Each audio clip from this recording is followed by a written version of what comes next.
Bonjour maître, vous allez bien aujourd'hui? Eh bien écoutez, j'espère que vous allez aussi bien que moi. Très bien, merci.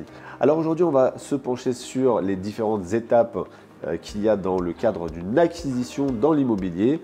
On va parler dans un premier temps de l'ancien, voilà, avec toutes les étapes, peut-être le moment où on est engagé définitivement. Et par la suite, j'aimerais vous entendre sur l'acquisition qui est dans le neuf, qui est peut-être légèrement différente.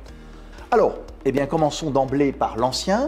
Premièrement, comme pour tout projet d'investissement patrimonial, savoir ce que je veux faire exactement, pourquoi j'investis, est-ce que c'est tel objectif à court terme, à moyen terme, à long terme, les enjeux de vie de couple, parce que je vais peut-être acquérir avec ma charmante épouse ou ma concubine, et donc quelle est la protection en cas de décès, l'origine des fonds, voilà, se poser toutes ces questions, comprendre toutes les caractéristiques du bien, d'où l'intérêt des visites pour prendre l'étendue du bien, le comparer à des biens similaires et avoir le vrai prix du marché, mais aussi, par exemple, les travaux qui pourraient être requis. On pense notamment aux normes énergétiques qui vont m'imposer peut-être, en vue de la location, d'avoir quelques travaux supplémentaires.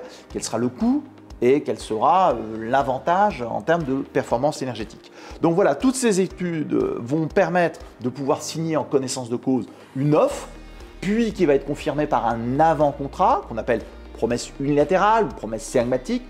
En pratique, les mots ne sont pas toujours parfaits, on parle de compromis, entre guillemets, de promesse, entre guillemets, dans lequel moi, acquéreur, candidat acquéreur, je vais verser un dépôt de garantie, en général 5%, et je vais attendre une période en général de 2 mois et demi, 3 mois et demi, pour obtenir mon financement et toutes les autorisations d'urbanisme en particulier qui sont nécessaires pour réaliser la vente finale.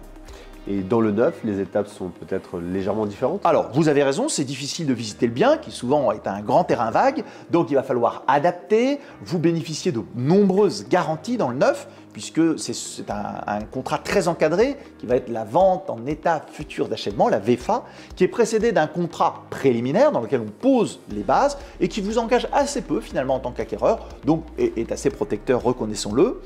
Vous allez pouvoir définir votre projet avec précision et vous allez vous orienter vers la signature de cette VFA avec un mécanisme différent puisque c'est un échelonnement du prix en fonction de l'avancement des travaux pour vous protéger. Et vous avez également pour vous protéger un très grand nombre de garanties, la garantie décennale, notamment sur le gros œuvre, la garantie biennale, les garanties acoustiques, etc., qui vont s'assurer que le bien va être édifié selon les règles de l'art et sera un investissement sécurisé, le constructeur, vendeur, promoteur vous garantissant la qualité du bien.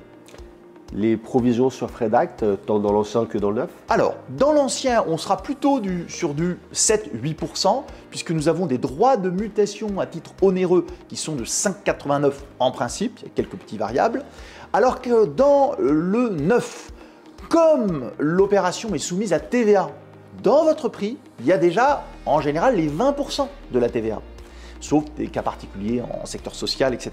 Donc, le Trésor public, dans sa grande bonté, vous accorde par le Code général des impôts un régime plus favorable avec des droits de réduits qui sont seulement de 0,715 sur la valeur du bien.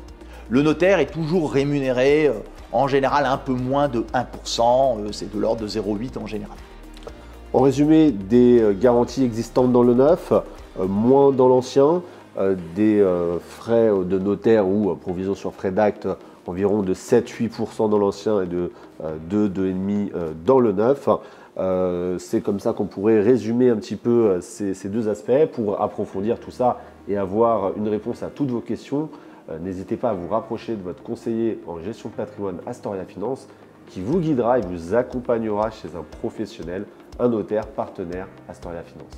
Merci maître. Avec grand plaisir.